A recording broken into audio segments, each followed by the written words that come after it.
Bienvenidos un miércoles más a Animation Podcast. Yo soy Mimi y hoy vamos a hablar sobre Bungo Stray Dogs y la literatura. Claro que sí, nos vamos a poner serios el día de hoy.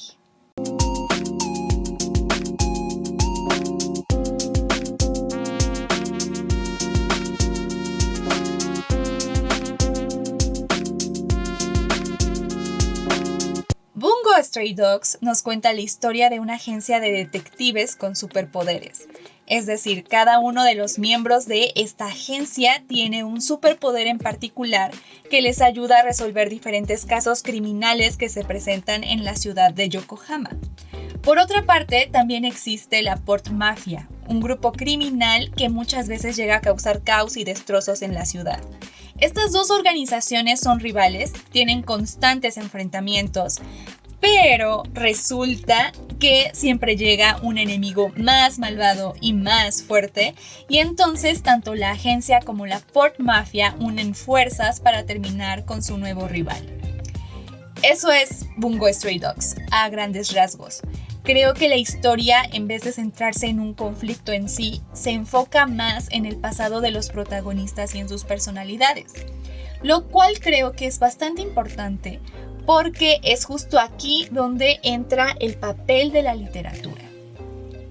Todos los personajes de Bungo Stray Dogs están basados en diferentes autores de la literatura japonesa. Bueno, de hecho, hasta se llaman igual que ellos, pero una que es inculta, pues se dio cuenta muchísimo tiempo después, hasta que empezaron a aparecer autores que ya eran, pues, como que más conocidos mundialmente. Pero ya llegaremos a ese punto. El nombre del poder que tienen los personajes es el mismo nombre del trabajo más representativo de los autores. Esto es una parte muy fundamental y es lo que también hace interesante a esta serie. Así que voy a hablar sobre 3 de mis personajes favoritos de la serie y después hablaremos un poco sobre algunos otros personajes secundarios que aparecen después. Empecemos por Atsushi Nakamiya. En Bungo Stray Dogs, Atsushi es un chico al que corren del orfanato en el que estaba. Termina vagando sin rumbo alguno por las calles, con hambre y desesperado. De pronto ve a un hombre que se está ahogando en un río y decide salvarlo. Este hombre resulta ser Osamu Dazai, uno de los principales elementos de la agencia de detectives. Y resulta que no se estaba ahogando, sí se estaba ahogando, pero era intencionalmente porque el señor se quería suicidar. Así como en Los Increíbles de "no me salvaste la vida, arruinaste mi muerte". Eso es lo que pasó aquí. De alguna forma, Dazai convence a Atsushi para que forme parte de la agencia. Y también, poco a poco, Atsushi empieza a recobrar toda la autoestima y la confianza que perdió mientras estaba en el orfanato. El poder de Atsushi es el de transformarse en un tigre. Ahora, hablemos sobre el verdadero Atsushi Nakamiya. Él fue un escritor japonés nacido en Tokio. Fue de la misma generación de escritores que Osamu Dazai. Y los temas de su obra giraban un poco en torno al existencialismo, cuestionando su identidad y el sentido de la vida. Su obra más reconocida se llama Sangetsuki y se traduce como "el poeta que rugió a la luna y se transformó en tigre". Ahí está el spoiler. Y pues eso trata la historia de un escritor que se vuelve loco y se transforma en tigre. Hay como un paralelismo con la metamorfosis de Franz Kafka, porque lo que pasa en la metamorfosis es que hay un señor que se transforma en una cucaracha gigante, en un insecto gigante. Entonces como que hay un paralelismo entre ambos autores y también en el existencialismo que escriben en sus obras. Nakamiya falleció a los 33 años de una pulmonía. O sea, eran tiempos duros aquellos del siglo XX, durante la Segunda Guerra Mundial y después de la Segunda Guerra Mundial. Creo que fue una etapa bastante oscura para la humanidad. El siguiente personaje del que voy a hablar es de Osamu Dazai. Como ya mencioné anteriormente, Dazai es uno de los detectives más importantes que tiene la agencia. Él procura mucho a Atsushi. Hay como que un cariño especial ahí. Creo que Dazai ve que Atsushi tiene mucho potencial, entonces como que intenta guiarlo de la mejor forma posible. Es un hombre bastante enigmático a pesar de su personalidad tan extrovertida y constantemente está buscando una forma para suicidarse. El suicidio es un tema muy recurrente en este personaje. Ahorita vamos a ver por qué. Su poder se llama indigno de ser humano y consiste en anular los poderes de los demás con solo tocarlos. El verdadero Osamu Dazai fue uno de los escritores más reconocidos del siglo XX en Japón. Precisamente su obra más importante se llama Indigno de ser humano. Es una obra en la que el autor refleja su propia vida. El protagonista de la novela está cansado de la sociedad, se siente muy fastidiado por todos, su familia lo ha rechazado y tiene muchos problemas tanto emocionales como económicos. El señor es un alcohólico, drogadicto, algunas veces tiene que recurrir a la prostitución. De hecho, intenta cometer un suicidio doble, pero no lo logra, solo su acompañante es la que muere. Y luego nos daremos cuenta que esta fue una experiencia que el propio Dazai vivió y por eso esta obra describe una gran parte de él y de su sentir. Después de enterarse del suicidio de Ryunosuke Akutagawa, uno de los escritores a los que Dazai admiraba, pues como que en ese momento su vida empezó a perder balance e intentó suicidarse por primera vez, pero falló. Osamu Dazai tuvo una vida bastante turbulenta, intentó suicidarse en múltiples ocasiones, 2 de ellas intentó cometer un suicidio doble, la primera solamente su acompañante murió, por eso les digo que la novela de Indigno de ser humano escribe muchas de sus experiencias en ella. Y la segunda vez que lo intentó fue con su primera esposa, los dos tomaron somníferos pero ninguno pudo morir. Después fue más o menos en el periodo de la Segunda Guerra Mundial donde él se casa nuevamente y como que su vida empieza a equilibrarse. Fue en este periodo donde todo empieza a mejorar un poco para él. Escribe la novela de Indigno de ser humano, escribe también más cosas, pero nuevamente el señor pues se desvió, consiguió un amante y los dos cometen suicidio doble. Ambos se amarran con un hilo rojo y se avientan al río Tama. Y por fin, después de tantos intentos, Osamu Dazai logra morir, dejando a su familia con 1000 deudas, pero él al fin logra morir cumpliendo su objetivo. Es una cosa bastante triste, es muy triste porque vemos que la vida de todos estos escritores no fue fácil, para nada, para ninguno de ellos. Vamos a hablar ahora de Ryunosuke Akutagawa. Espero haberlo pronunciado bien. En la serie, Akutagawa es uno de los miembros de la Port Mafia. Tiene un temperamento muy fuerte, es una persona bastante violenta, pues es un asesino este muchacho. Anteriormente había sido aprendiz de Dazai. De hecho, siempre está buscando su aprobación y es por eso que le tiene bastante resentimiento a Atsushi, porque él sí logra tener como que un vínculo con Dazai y eso a él le molesta demasiado. Es un hombre muy reservado y siempre hace las cosas por su cuenta. Su habilidad se llama Rashomon y básicamente es una especie de espectro negro que sale de su cuerpo y puede cortar y desgarrar cualquier cosa. El verdadero Ryunosuke Akutagawa fue un escritor bastante importante.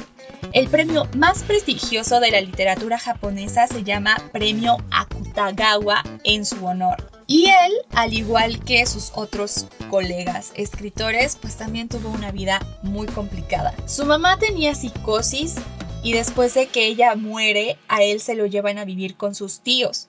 Pero sus tíos eran unas muy malas personas, o sea, siempre le decían que él también tenía la misma enfermedad que su mamá, que él estaba loco, le metían un montón de cosas en la cabeza y pues esto le generó bastantes traumas en su infancia, traumas que después se verían reflejados en las obras que escribía. Rashomon es una de sus obras más reconocidas. Esta historia es un cuento. Akutagawa era cuentista, escribía más cuentos que novelas, me parece que solamente escribió una novela y es una historia bastante interesante. El protagonista es un hombre que era ayudante de un samurái. Este samurái lo despide y ahora él se quedó pues solo, desamparado, sin trabajo. Entonces el hombre empieza a tener un conflicto sobre si debería convertirse en ladrón o simplemente rendirse y morir de hambre. En la serie de Bungo es Atsushi el que tiene este conflicto después de ser echado del orfanato en el que estaba. El hombre del cuento está en Rashomon, que era una gran puerta localizada en la ciudad de Kioto, donde arrojaban cuerpos que no eran reclamados. Ahí el hombre se encuentra con una anciana que está robando el cabello de los cadáveres para venderlos. O sea, la señora hacía pelucas con ellos y después, con el cabello, y después lo vendía. Al principio el hombre está como que súper indignado, así como, ¿cómo usted, señora, se atreve a robarle a los muertos? Pero la anciana le dice que la mujer de quien está tomando el cabello había estafado a varias personas haciendo pasar carne de víbora por carne de pescado. Entonces la vieja le dice al hombre que ella lo entendía, porque si la mujer no hubiera hecho eso, se habría muerto de hambre. Y también le aseguró que la mujer la perdonaría por quitarle el cabello, porque si no ella también moriría, o sea, como que no le quedaba otro remedio. Entonces el protagonista se acerca a la anciana y le dice, así, pues entonces tú también me vas a perdonar, porque si no te robo, yo también me voy a morir de hambre. Y entonces le quita toda su ropa, o sea, le quita toda la ropa y la deja desnuda, completamente desnuda, entre toda esa montaña de cadáveres. Y la historia plantea esta cuestión sobre si es válido robar para poder sobrevivir. Y creo que esto debió ser muy interesante en aquel tiempo. Todavía es algo que es bastante interesante y que nos causa mucho conflicto, pero creo que ya en Japón tienen como que estas normas de moralidad bastante estrictas. Entonces, no sé, como que debió causar mucha controversia. Es una gran narración, yo la leí apenas y me gustó mucho. Les voy a dejar el link abajo en la caja de descripción por si les interesa leerla también. Es una historia muy chida. Akutagawa, después de efectivamente sufrir un colapso mental, pues decide suicidarse a la edad de 35 años. Muy joven, o sea, todos mueren muy jóvenes. Lo que me gusta es que cada uno de los personajes de Bungo reconstruye de una forma muy interesante las personalidades de estos escritores y de sus obras más influyentes. O sea, Bungo Stray Dogs sabe adaptarlas muy bien al mundo que están creando. Eso me parece algo bastante chido. Creo que es una gran idea para que la audiencia más joven se interese un poco más por la literatura. Y me refiero a la literatura en general, no solamente a la japonesa, aunque sí estaría bueno conocer un poco más de la literatura japonesa. Yo solo he leído cosas muy cortas de un escritor que se llama Yukio Mishima, y la verdadera razón por la que empecé a leer a Yukio Mishima es una razón muy banal. Discúlpenme, señor Mishima, pero ustedes busquen en Google Yukio Mishima y me van a comprender. Este señor también tuvo una vida bastante interesante, hay que decir. Él se suicidó por el harakiri, el seppuku, o sea, se rajó la panza, porque pues este hombre estaba metido en muchos temas políticos. Entonces, como dije, tuvo una vida bastante interesante. Me parece que vale mucho la pena también investigar sobre Yukio Mishima y sus obras. Y pues bueno, ya, ese es otro tema de conversación. La serie te muestra a otros personajes basados en autores de diferentes partes del mundo. A eso me refería al inicio. Por ejemplo, está Scott Fitzgerald, creador de El Gran Gatsby. Lucy Maud Montgomery, que es la escritora de Ana de las Tejas Verdes, ahora mejor conocida como Anne con una E, una serie bastante popular en Netflix y creo que es muy bonita, es una gran obra. Y de hecho el personaje de Bungo, de Lucy, es muy parecido a Anne, tiene también su cabello rojo y sus trenzas. Ese es uno de mis personajes favoritos, es muy linda.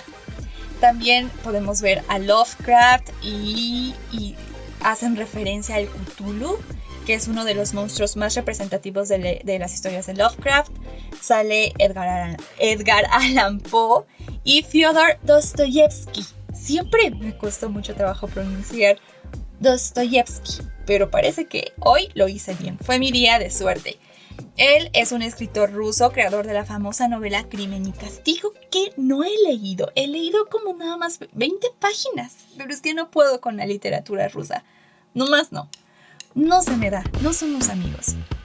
Bueno, todos estos personajes están tan bien construidos con respecto a las características reales de los escritores que en serio te dan muchas ganas de buscar sus trabajos y conocer un poco más sobre ellos.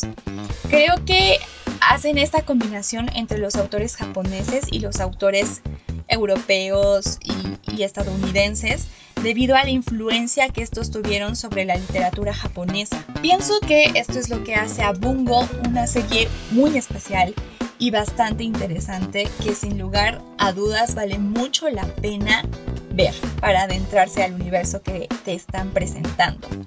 Bungo Stray Dogs está disponible en Crunchyroll, tiene 3 temporadas y una película.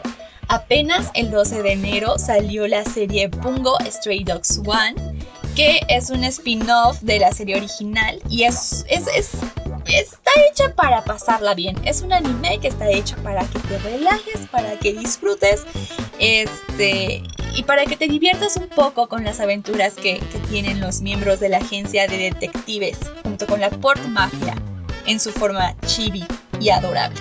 Y pues eso es todo por el episodio de hoy, amigos. Espero que les haya gustado, espero que lo hayan disfrutado.